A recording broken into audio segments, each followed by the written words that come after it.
بسم اللہ الرحمن الرحیم الحمدللہ۔ آج ہماری تلاوت کا آغاز 9ویں پارے کے آخری پاؤ سورہ انفال۔ انفال مال غنیمت۔ یہ صورت اس وقت نازل ہوئی کہ غزوہ بدر ہو چکا تھا اور یہ اسلام کا پہلا غزوہ تھا، اور جس غزوے میں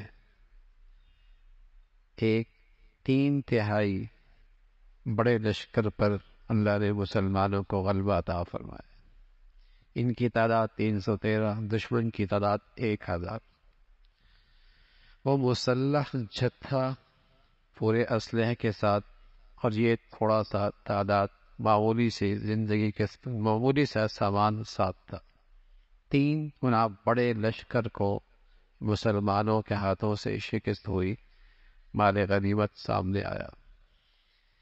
پہلی مرتبہ آیا تو رائے میں فرق آیا، کس کو کتنا ملے گا، تو اللہ رب العزت نے انہیں خطاب کیا، ساری امت کو سبق دیا، اتفاق کی بنیاد خوف خدا ہے۔ سورت کا آغاز ہے اتقوا اللہ، اللہ سے۔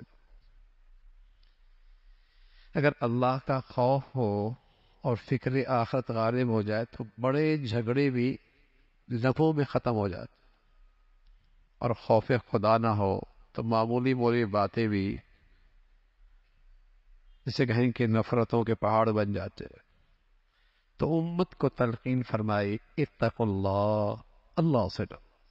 تقوی، خوف خدا، آخرت کی فکر کا غلبہ، یہ جھگڑے ختم کر دیتے اور دل صاف کرنا آسان ہو جاتا ہے۔ دلوں میں خوشگواری، محبتوں کے جذبات لانا آسان ہو جاتا ہے۔ تو صحابہ کے واسطے سے ساری امت کو تلقین فرمائی۔ پھر اللہ نے ان مخلص ایمان والوں کی ایمان کی گواہی دی، اور ایمان والوں کے 5 نمایاں خوبیوں کا تذکرہ فرمایا۔ 3 کا تعلق دل سے ہے، 1 کا تعلق بدن سے ہے، 1 کا تعلق مال سے ہے۔ 5 نمایاں ایمان والوں کی خوبیاں۔ پہلی بات فرمائی ذکر اللہ وجلت قلوبہ، اللہ کی عظمت، اللہ کی عقیدت، محبت اتنی ہے کہ اس کا ڈر دل میں بیٹھا ہوا۔ یہ ڈر وہ نہیں ہوتا جو درندے سے ہوتا ہے، کسی مہلک جانور سے ہوتا ہے۔ باپ کی عظمت دل میں ہے، شرماتا ہے۔ استاد کا احترام دل میں ہے تو ڈرتا ہے۔ سبحان اللہ، اللہ کا جو ڈر ہے نا، وہ بے سکون نہیں کرتا، اس سے سکون میں اور اضافہ ہوتا ہے، اس لیے کہ وہ ڈر عظمت کے ساتھ ہے، محبت کے ساتھ ہے، عقیدت کے ساتھ ہے، احسانات اللہ کے یاد ہے۔ یہ ڈر ہے، یہ مومن کے دل میں ہوتا ہے۔ اس لیے جب بھی اسے اللہ کی یاد آتی ہے تو اس سے حیا آتی ہے۔ ایک خوبی تو یہ ہے۔ دوسری فرمایا جب یہ قرآن سنتے ہیں تو ایمان کے نور میں اضافہ ہوتا ہے۔ اللہ ہمیں بھی ایسا قرآن پڑھنا سننا نصیب فرما دے جس سے ہمارے ایمان میں اور اضافہ ہو۔ تیسری علامت بتائی، وہ اپنے اللہ پہ اعتماد اور بھروسہ کرتے ہیں۔ اسباب اختیار کرتے ہیں، لیکن کامیابی کے لیے وہ اسباب کو آخری درجہ نہیں سمجھتے، بلکہ وہ جانتے ہیں اسباب جس ذات کے ہاتھ میں ہے، نتیجہ بھی اسی کے ہاتھ میں کرے گا۔ چوتھی خوبی ان ایمان والوں کی یہ ہے، نماز قائم کرتے ہیں۔ نماز پڑھتے نہیں ہیں، نماز قائم کرتے ہیں۔ پڑھنے میں اور قائم کرنے میں فرق ہے۔ نماز قائم یہ ہوتا ہے کہ اس کے تمام آداب اور شرائط کی رعایت رکھ کے نماز پڑھنا۔ اگر یہ آداب کی شرائط نہیں رکھیں گے تو نماز پڑھنا ہوگا، قائم کرنا نہیں ہوگا۔ فرمایا نماز قائم کرتے۔ اور 5ویں خوبی بتائی، اللہ کا دیا ہوا مال خرچ کرتے ہیں۔ تو اللہ بھی نے فرمایا اولئک هم المؤمنون حقا، یہ سچے ایمان والے ہیں جن میں یہ 5 خوبی ہے۔ صحابہ کے بعد رضوان اللہ علیہ مجمعین کے بعد اس امت کی سب سے بڑی شخصیت حسن بصری رحمۃ اللہ علیہ، صحابہ کے بعد یعنی تابعین میں سب سے بڑے آدمی حسن بصری رحمۃ اللہ علیہ۔ ان سے کسی نے پوچھا آپ ایمان والے؟ تو حسن بصری فرمان لگے ایمان کی دو شان ہے، ایک تو وہ ایمان والا ہوتا ہے آمنت باللہ و ملائکتی و کتبی و رسلی والیوم الآخر والقدر خیری و شرہ من اللہ تعالی، ان چیزوں پر ایمان لانا، اس لحاظ سے تو میں ایمان والا ہوں۔ باقی دوسرا وہ ایمان والا ہوتا ہے جس کی اس آیت میں بتایا گیا، اس کے بارے میں کچھ نہیں کہہ سکتا، امید تو رکھتا ہوں لیکن یقین سے کچھ نہیں کہہ سکتا۔ اتنا بڑا آدمی وہ بھی یہ کہہ رہے ہیں، ایک تو وہ ایمان ہے کہ ان چیزوں پر ایمان وہ تو ہے، لیکن عمل کا یہ درجہ ایمان کا، فرما اس کے بارے میں مجھے کچھ نہیں پتا، وہ تو اللہ کے علم میں ہے کہ میں ان میں ہوں یا نہیں۔ ایسے ایمان والوں کے لیے اللہ نے 3 انعام بتائے۔ پہلا انعام درجہ بلند، دوسرا انعام بخشش، تیسرا انعام عمدہ رزق۔ عمدہ رزق کیونکہ ایمان والوں کی صفات بھی 3 قسم کی تھی، ایک کا تعلق دل سے تھا تو اس کا انعام کیا ملا؟ درجہ بلند۔ ایک کا تعلق بدن سے تھا، نماز، اس کا انعام بخشش، گناہوں کی بخشش۔ تیسرا ان کی خوبی تھی اللہ کے راستے میں خرچ کرنے والے، تو انعام بھی اسی انداز کا ہے، اللہ پھر اس خرچ کرنے کا بہت عمدہ رزق عطا فرمائے، اس کا رزق بھی بڑا شاندار ہو۔ پھر غزوہ بدر کا تذکرہ ہے۔ مسلمان ایک چھوٹے سے قافلے کے لیے گئے تھے ابو سفیان کے، وہ ان کی تجارتی قافلہ تھا اور جس پر ان کی پوری مکہ کی تجارت تھی، ان کو کمزور کرنے کے لیے مسلمانوں کا ایک چھوٹا سا جسے کہیں گے جماعت گئی حضور علیہ الصلوۃ والسلام کی قیادت میں۔ لیکن جب ابو جہل کو پتہ لگا کہ مسلمان راستے میں ہیں تو اس نے پورا 1000 کا لشکر تیار کر کے حملہ کرنے کے لیے بدر کی طرف آیا۔ تو اس موقع پہ مسلمانوں میں آپس میں رائے ہوئی کہ ان سے لڑنا چاہیے یا واپس جانا چاہیے۔ تو کچھ کا خیال آیا کہ تعداد ہی کیا ہے کہ ہم ان سے لڑیں گے، لیکن حضرت عمر کھڑے ہوئے، حضرت ابو بکر کھڑے ہوئے، حضرت مقداد کھڑے ہوئے، حضرت سعد کھڑے ہوئے رضی اللہ تعالیٰ عنہ، کہ یا رسول اللہ ہم آپ پر ایمان لائے اور آپ کا جو فیصلہ ہوگا، جو اللہ نے آپ کو بتایا ہوگا، اور اللہ ایسا لگتا ہے کہ اللہ ہم سے آج وہ کروائے گا کہ آپ کی آنکھیں ٹھنڈی ہو جائیں گی، ہم تیار ہیں 3 گنے بڑے لشکر کا مقابلہ کرنے کے لیے، اور نہتے سامنے سے مسلح فوج کا تیار ہے۔ ادھر حضور علیہ الصلوۃ والسلام نے جب بدر کے میدان پر پہنچے تو آپ کے لیے ایک چھوٹا سا بیٹھنے کی جگہ بنا دی گئی، وہاں کچھ صحابی آپ کے ساتھ ابو بکر رضی اللہ تعالیٰ عنہ ساتھ تھے، آپ نے رات بھر عبادت میں گزاری اور اللہ کے سامنے ہاتھ پھیلا دیے۔ ادھر حضرات صحابہ رضوان اللہ علیہ اجمعین سفر پہ، رات کی عبادت، لیکن اللہ نے ایک ایسی نیند بھیجی جس پر سب پر نیند طاری ہو گئی، اور جیسی وہ تھوڑی دیر کی نیند طاری ہوئی تو پھر تازہ ہو گئی اور دل میں ایک سکون آ گیا۔ اس نیند کا تذکرہ میدان جنگ میں دشمن سامنے نیند آ رہی ہے، یہاں تو ٹھنڈے ٹھنڈے بستروں کے اندر بھی اور شاندار بستروں میں بھی نیند نہیں آتی، ایسا سکون آیا، اس کا تذکرہ فرمایا، اور پھر اللہ رب العزت کا وعدہ پورا ہوا اور 3 گنے بڑے لشکر کو ان مسلمانوں نے شکست دی۔ اللہ نے فرمایا تم نے نہیں مارا، یہ ہم نے مارا۔ اللہ کے فرشتے تھے جو مسلمانوں کے جذبہ بڑھا رہے تھے اور ان کے پشتوں پہ مار رہے تھے، اس لیے کہ انہوں نے اللہ اور اللہ کے رسول سے دشمنی مول لی۔ ایمان والوں سے کہا کہ یہ تمہاری کامیابی کے پیچھے ہے کیا؟ اللہ اور اللہ کے رسول کی اطاعت۔ اس لیے ہمیشہ اللہ اور اللہ کے رسول کی اطاعت کرنا، ان لوگوں کی طرح نہ ہونا جو چپایوں کی طرح ہیں، جو اپنی جسم کی نعمتوں سے فائدہ نہیں اٹھاتے، دیکھنے سے، کانوں سے، گویائی سے، جو ان سے حق نہیں سمجھتے اور حق کے تقاضے نہیں پورے کرتے، وہ تو چپایوں کی طرح ہے، روئے زمین کی بدترین مخلوق ہے۔ انسان کے اعلیٰ اور ادنا کا معیار کیا ہے؟ انسان کی شرافت اور ذلت کا معیار کیا ہے؟ انسان کے اعلیٰ اور ادنا کا معیار کیا ہے؟ بزنس بڑھاؤ، کاروبار بڑھاؤ، پیسہ بہت ہو، عہدہ بہت بڑا ہو، نہ یہ اعلیٰ اور ادنا کا معیار نہیں ہے۔ اعلیٰ اور ادنا کا معیار قرآن کا یہ ہے، اگر اللہ کا فرما بردار ہے تو وہ بہت اعلیٰ ہے، اور اگر اللہ کا فرمانبردار نہیں، نافرمان ہے، تو وہ تو جانور ہے، وہ تو چپایا ہے، وہ تو انسان کہلانے کے لائق ہی نہیں ہے۔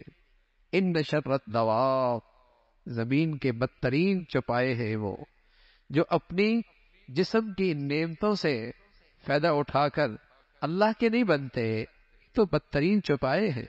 اس کا تذکرہ فرمایا، پھر ایمان والوں کو تلقین فرمائی، اس فتنے سے ڈرو جو فتنہ صرف گنہگاروں پہ نہیں آئے گا، جو فتنہ صرف گنہگاروں پہ نہیں آئے گا، ان لوگوں پر بھی آئے گا جنہوں نے گناہ دیکھا اور گناہ کو نہ روکا، گناہ دیکھا اور گناہ کو نہیں روکا، ان پر بھی وہ اللہ کا عذاب آئے گا۔ اس فتنے سے بچو، اس کا تذکرہ فرمایا۔ اللہ اور اللہ کے رسول سے خیانت نہ کرو، اگر تم تقوی اختیار کرو گے اللہ رب العزت تمہاری خطائیں معاف فرما دیں گے اور تمہیں ایک نور عطا فرمائیں گے جس سے تمہیں صحیح اور غلط، بدعت اور سنت، حق اور باطل کی تمیز ہونے لگے گی۔ اللہ تمہیں ایک ایسا نور نصیب فرما دیں گے۔ رسول اللہ صلی اللہ علیہ وسلم نے اس نور کے بارے میں فرمایا، اتقوا فراست المؤمن فإنه ينظر بنور اللہ، مومن کی فراست سے بچو، وہ اللہ کے نور سے دیکھتا ہے۔ یہ فراست دل کی آنکھوں کا نام ہے، یہ فراست دل کی روشنی کا نام ہے۔ جب آدمی حلال کھاتا ہے اور پاکیزہ کھاتا ہے اور اپنی آنکھوں کی حفاظت کرتا ہے اور اپنے اعضاء اور جوارح کو گناہوں سے بچاتا ہے، اللہ اس کی بصیرت اور اس کی فراست کو بڑھا دیتے، اس کی سمجھ بوجھ میں اضافہ کر دیتے ہیں۔ وہ اچھے فیصلے کرتا ہے، اچھا مشورہ دیتا ہے، اچھی رائے رکھتا ہے، زندگی کا صحیح مقصد سامنے رکھتا ہے۔ یہ بصیرت اللہ رب العزت تقوی اور نیکی کی برکت سے عطا فرما دیتے ہیں۔ قرآن کے اندر فرمایا، کفار کہا کرتے تھے، اگر آپ کا کہا ہوا دین سچا ہے تو پھر اللہ کی ہم پر پتھروں کی بارش کیوں نہیں ہوتی؟ تو اللہ رب العزت نے جواب دیا، جب تک آپ ان میں ہیں ان پر عذاب نہیں آئے، ان پہ عذاب نہیں آئے۔ اور دوسری صورت یہ ہے، جب تک آپ کی امت اللہ سے معافیاں مانگتی رہے گی تب بھی اللہ کا عذاب نہیں آئے گا۔ اللہ کے نبی تو ہم میں موجود نہیں، لیکن ایک نسخہ آج بھی موجود ہے، اور وہ ہے استغفار۔ گناہ ہو جاتا ہے، لیکن اگر یہ امت معافیاں مانگتی رہے گی اللہ کے عذاب سے محفوظ ہو جائے گی۔ کفار کو اپنے خدمت پر بڑا ناز تھا، کہتے تھے ہم تو مسجد حرام کے متولی ہیں، ہم تو مسجد حرام کی خدمت کرتے ہیں، ہم متولی ہیں۔ اللہ فرما رہا ہے متولی نہیں، متولی تو وہ ہوتا ہے جو اللہ سے ڈرتا ہے، تم تو مسلط ہو، تم تو مسلط ہو۔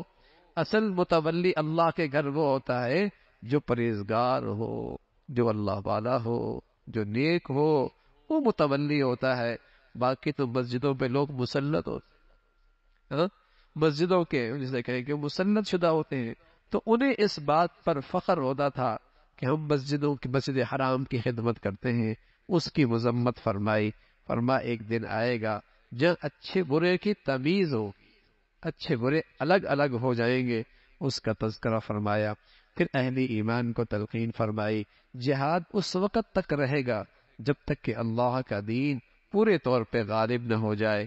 مال غنیمت کی تقسیم کا طریقہ بتایا، اور پھر غزوہ بدر میں اللہ کے نبی صلی اللہ علیہ وسلم کس طرح اپنے ساتھیوں کو میدان میں بٹھا رہے تھے اور مورچوں پہ بٹھا رہے تھے اور میدان کے لیے تیار کر رہے تھے، اس نقشے کا ذکر فرمایا۔ ان کی نظر میں تم تھوڑے لگ رہے تھے اور تمہاری نظر میں وہ تھوڑے لگ رہے تھے۔ اللہ چاہتا تھا کہ یہ معاملہ ہو جائے، یہ معاملہ ہو جائے، تاکہ آج اللہ حق اور باطل کا فیصلہ فرما دے اور سر کی آنکھوں سے دنیا دیکھے کہ حق والوں کے ساتھ کیسی اللہ کی مدد اور نصرت ہوئی، اس کا تذکرہ فرمایا۔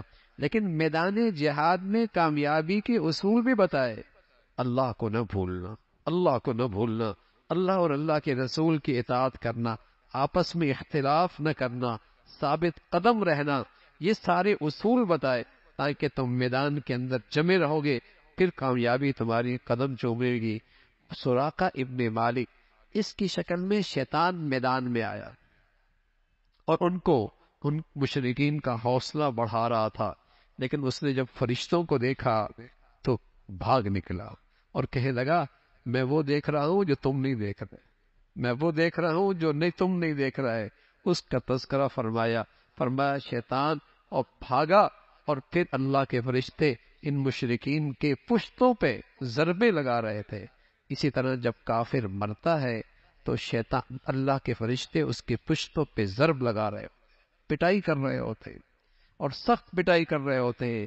یہ تو اللہ کا نظام ہے، اگر کافر اور منافق کا مرنا دنیا دیکھ لے تو اس کو چھوڑ کے بھاگ نکلے، اس کو چھوڑ کے بھاگ نکلے۔ بس بھائی اللہ ایمان کے ساتھ زندگی دے اور ایمان پہ خاتمہ نصیب فرمائے۔ پھر اللہ رب العزت نے تذکرہ فرمایا کہ اس موقع پہ تو تمہارے پاس ظاہری وسائل نہیں تھے اور 100% اللہ کی مدد اور نصرت تھی، لیکن ایمان والوں کو تلقین فرمائی عسکری لحاظ سے بھی، عسکری لحاظ سے بھی، مادی لحاظ سے بھی، اور روحانی اور ایمانی لحاظ سے بھی ہمیشہ تیاری میں رہو، ہمیشہ تیاری میں رہو۔ میدان جنگ کے سامان کے لیے ہمیشہ اپنا عسکری سامان اور مادی سامان کے ساتھ ساتھ ایمانی اور روحانی لحاظ سے بھی ہمیشہ تیار رہو، اور ایسی تیاری کرو کہ تمہارا روب اور دبدبا دشمنوں پر بیٹھ جائے۔ لیکن بدقسمتی ہے آج پوری دنیا کا مسلمان فکری لحاظ سے بھی، علمی لحاظ سے بھی، روحانی لحاظ سے بھی اور عسکری لحاظ سے بھی غیروں کا محتاج، غیروں کا محتاج ہے۔ حالانکہ یہ سب چیزیں مسلمانوں کے دین نے ان سے کہی تھی کہ تم نے اپنے آپ کو تیار رکھنا ہے، اس کا تذکرہ فرمایا۔ پھر بتایا کہ میدان جنگ کا ساز و سامان تیار کرنا اور عسکری سامان اکٹھا کرنے کا مطلب یہ نہیں کہ جنگ ہی کرنی ہے، یہ مطلب نہیں کہ جنگ ہی کرنی ہے۔ اگر دشمن صلح کے لیے تیار ہو جائے اور صلح میں مسلمانوں کی مصلحت ہو تو صلح کرنی، اس کا تذکرہ فرمایا، اور ساتھ تلقین فرمائی کہ تمہاری الفت اور محبت کی بنیاد نیکی ہے، اور کوئی چیز تمہارے اندر محبت اور الفت نہیں پیدا کر سکتی۔ اہل ایمان کو تلقین فرمائی اے نبی انہیں جہاد کے لیے ابھاریے، اور اللہ رب العزت کی مدد اور نصرت تمہارے ساتھ ہوگی۔ جب بدر کے قیدی آئے تو 70 قیدی گرفتار ہوئے مشرکین کی، رائے بری اب ان کے بارے میں کیا کیا جائے۔ حضرت عمر نے فرمایا یا رسول اللہ انہیں قتل کر دے، ان سارے کے ساروں کو قتل کر دے۔ اللہ کے نبی صلی اللہ علیہ وسلم کی وہ فطرتی شفقت رحمت، آپ نے فرمایا فدیہ دے کر انہیں رہا کر دو۔ اللہ کی طرف سے قرآن کی آیتیں آ گئی، اللہ کو عمر کی رائے پسند آئی، اللہ تعالیٰ کو عمر کی رائے پسند آئی، اس کا تذکرہ فرمایا اور اہل ایمان کو تلقین فرمائی۔ ایمان والو، کفار سارے کے سارے آپس میں ایک دوسرے کے مددگار اور معاون ہیں، تمہارے خلاف سب متحد ہو جاتے ہیں، معاشی لحاظ سے، سرحدی لحاظ سے، مفادات کے لحاظ سے ان کا آپس میں کتنا ہی اختلاف کیوں نہ ہو، لیکن اسلام دشمنی میں سب اکٹھے ہو جاتے ہیں۔ مسلمانوں، اگر تم اکٹھے نہ ہوئے تو دنیا کو پھر فساد سے کوئی چیز نہیں بچا سکتی۔ یہ اکٹھا ہونا تو تمہاری ضرورت تھی، اور تمہارا مذہب کا تقاضا تھا، اور تمہارے اسلام کا تقاضا تھا کہ تم رنگ، نسل، وطن، علاقے، یہ جتنے رشتے ہیں ان سب سے بالا تر رشتہ ایمان اسلام کا رشتہ ہے، ان سب سے بڑا رشتہ ایمان اسلام کا رشتہ ہے، تم ایک ہو جاتے، اس کا تذکرہ فرمایا۔ پھر سورہ برات ہے، فتح مکہ کے بعد مسلمانوں کے ساتھ جو مشرکین کے معاہدے تھے ان تمام معاہدوں سے برات کا اعلان کر دیا، 4 مہینے کی مہلت دی، اور پھر فرمایا پھر بھی کوئی اگر میدان میں آنا چاہے، لڑنا چاہے، پھر آپ انہیں مارے اور انہیں قتل کرے۔ ان کے قتل کرنے سے مسلمانوں کے دل بھی ٹھنڈے ہوں گے، مسلمانوں کے دل بھی ٹھنڈے ہوں گے، اس لیے کہ انہوں نے ظلم کی انتہا کی ہے۔ مشرک اللہ کے گھروں کو نہیں آباد کیا کرتا، مشرک اللہ کے گھروں کو نہیں بنایا کرتا، اللہ کے گھروں کو بنانا اور انہیں آباد کرنا یہ ایمان والوں کا کام ہے، یہ ایمان والوں کا کام ہے۔ ایمان والے جو ہیں وہ اللہ کے گھر بناتے ہیں اور وہ اللہ کے گھروں کو آباد کرتے ہیں، جو نماز کا اہتمام کرتے ہیں اور جو زکوٰۃ دیتے ہیں اور سوائے اللہ کے اور کسی سے نہیں ڈرتے ہیں۔ تو اللہ کے گھروں کو بنانا اور آباد کرنا یہ ایمان کی نشانی، یہ ایمان کی نشانی ہے۔ کفار فخر کیا کرتے تھے کہ ہم حاجیوں کی بڑی خدمت کرتے ہیں اور ہم ان کے لیے سبیلیں لگاتے، دودھ کی، ستو کی، پانی کی۔ فرمایا ٹھیک ہے، لیکن یہ سب چیزیں ایمان کے برابر نہیں ہو سکتی، اللہ کے راستے میں جان کی بازی لگانے کے برابر نہیں ہو سکتی۔ اصل قیمت ایمان ہے اور اللہ کے لیے سب کچھ قربان کر دینا ہے، تم اس کے برابر نہیں ہو سکتے۔ پھر ایمان والوں کو تلقین فرمائی کہ دیکھو تمہارے سارے نسبی رشتے اور وطنی رشتے سب ٹھیک ہیں، لیکن ان سب سے بڑا رشتہ ایمان اسلام کا رشتہ ہے، اور صحت مند ایمان کی نشانی یہ ہے کہ دنیا کی ہر چیز سے زیادہ تمہارے دل میں اللہ اور اللہ کے رسول کی محبت ہو۔ صحت مند ایمان کی نشانی یہ ہے دنیا کی ہر چیز سے زیادہ تمہارے دلوں میں اللہ اور اللہ کے رسول کی مدد ہو۔ غزوہ حنین کا واقعہ ذکر فرمایا، مسلمانوں کی تعداد زیادہ تھی، خیال آیا کہ بدر میں تھوڑے تھے، جیت گئے، اب تو ہماری تعداد بڑی ہے۔ بس یہ خیال آنا تھا کہ میدان مشکل ہو گیا اور یہ جنگ مشکل ہو گئی، مسلمانوں کے پاؤں اکھڑنے لگے۔ پھر اللہ کی مدد اور نصرت آئی جب انہیں اپنی غلطی کا احساس ہوا کہ آج نظر اپنی تعداد پہ پڑی، اللہ کی مدد اور نصرت سے نظر ہٹی تو پاؤں میدان سے اکھڑنے لگے۔ تنبیہ فرمائی، پھر اللہ کی مدد آئی اور اللہ نے کامیابی نصیب فرمائی۔ پھر فرمایا مشرک نجس ہے، یہ مسجد حرام میں داخل نہیں ہو سکتا۔ پھر یہودیوں کا غلط عقیدہ ہے کہ عزیر اللہ کے بیٹے ہیں، عیسائی کہتے ہیں عیسیٰ اللہ کے بیٹے ہیں۔ فرمایا یہ سب ان کے منہ کی باتیں ہیں، اللہ ان تمام شرکیہ رسوم سے پاک ہے، وہ ذات اپنی ذات و صفات میں اکیلی ہے، اللہ کا دین بلند ہوگا۔ اگرچہ مشرک کو یہ بات بری لگے، بہت سارے ایسے جھوٹے پیشوا ہیں جو جس سے وہ دنیا سے لوگوں سے پیسے لیتے ہیں اور رائے حق سے لوگوں کو روکتے ہیں۔ پھر زکوٰۃ نہ دینے والوں کی مذمت فرمائی، جو زکوٰۃ نہیں دیتے اور مال و دولت اکٹھے کرتے ہیں، کل یہی دولت آگ کے انگارے بنیں گے اور اس سے ان کو جسم کو جسے کہیں کہ داغا جائے گا، اس کی مذمت فرمائی۔ ایمان والوں کو تلقین فرمائی۔ غزوہ تبوک ایک بڑا مشکل غزوہ تھا، رومیوں کے ساتھ جنگ تھی، بہت بڑی طاقت تھی، مسلمان نہتے تھے، اور اس موقع پہ یہ جہاد کا موقع اور جنگ کا موقع آیا جب مسلمانوں کی فصلیں کھجور تیار تھی، جس پر پورے سال کا گزارا ہوا کرتا تھا، لیکن اللہ کے راستے میں نکلنے کی تلقین فرمائی، پیغام آ گیا اور مسلمانوں کو فرمایا اللہ تمہاری مدد اور نصرت فرمائیں گے۔ جیسے ہجرت کے موقع پہ حضور علیہ السلام کے ساتھ حضرت صدیق اکبر تھے رضی اللہ تعالیٰ عنہ، کس طرح دشمنوں کے درمیان اللہ نے ان کی حفاظت فرمائی، اس کا تذکرہ فرمایا۔ پھر اس غزوے میں منافقین نے جس انداز سے مسلمانوں کو پریشان کیا اور ستایا، ان کی مذمت فرمائی۔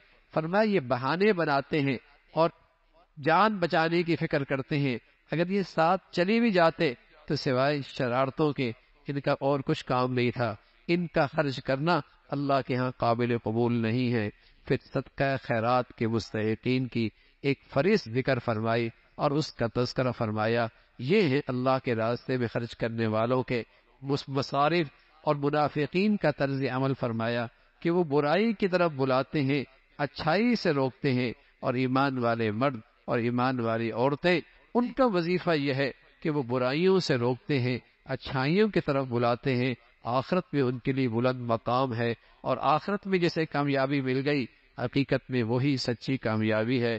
لیکن جو شخص کفر کی حالت میں مرا، اللہ کے نبی سے فرمایا آپ ان کے لیے استغفار کریں، 70 بار بھی استغفار کریں گے اللہ ان کی بخشش نہیں فرمائے۔ منافق اور کفر کے ساتھ مرنا یہ وہ بد نصیبی ہے کہ فرمایا اے نبی آپ 70 بار بھی ان کے لیے بخشش کی دعا کریں گے، ان کے لیے دعا قبول نہیں ہوگی، اور کبھی بھی ان کی نماز جنازہ نہ پڑھائیں، کبھی بھی کسی منافق کی نماز جنازہ نہ پڑھائے، اس کی طرف تلقین فرمائی اور مسلمانوں کو پیغام دیا۔ پھر اللہ کے راستے میں جو لوگ نہیں جاتے وہ منافقین، ان کا تذکرہ فرمایا، لیکن کچھ مخلص ایمان والے بھی جن کے پاس سواریاں نہیں تھے، جن کے پاس وسائل نہیں تھے اللہ کے راستے میں نکلنے کے لیے، لیکن ان کی آنکھوں سے آنسو جاری تھے، حسرت تھی ہم اس نیکی کو کیوں نہیں کر پا رہے اور اس نیکی کے اندر ہماری شرکت کیوں نہیں ہو رہی۔ اللہ رب العزت فرما رہے ان کا نہ جانا بھی عذر ہے، ان کا نہ جانا ایک عذر ہے، اور ان کی اس پر کوئی پکڑ نہیں۔ پکڑ تو ان پہ ہے جو یہ نیکی کر سکتے ہیں اور ان کے پاس تمام وسائل میسر ہیں، پھر گھر میں بیٹھی ہوئی ہیں۔ اللہ رب العزت نے ان کے دلوں پہ مہر لگا دی، ان کی مذمت فرمائی ہے۔ اللہ رب العزت دین کی صحیح سمجھ نصیب فرما دے۔